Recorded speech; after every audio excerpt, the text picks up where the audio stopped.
fadze mairi aiwa oya ovava opopota panhau kati paangodza ngoti Sengezo Chabangu anoziva kuti is a ZANU-PF imposter aitiwa the leader of opposition aiwa muparliament auya akataura mashoko ekuti abva avhundutsa akasheka parliament sambina mashoko ati anoti vo subscribe like kuti on the bell icon nokuti anoyanyora chiti the Sunday Mail reports that Sengezo Chabangu is now leader of the opposition in parliament and is now in charge of the National Assembly and Senate.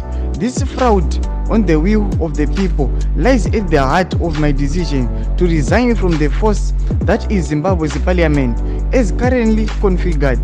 This tragic outcome was forcibly to any person pay attention.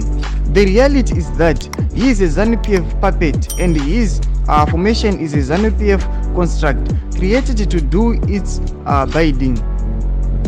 Zimbabwe has been reduced to an effective one-party state.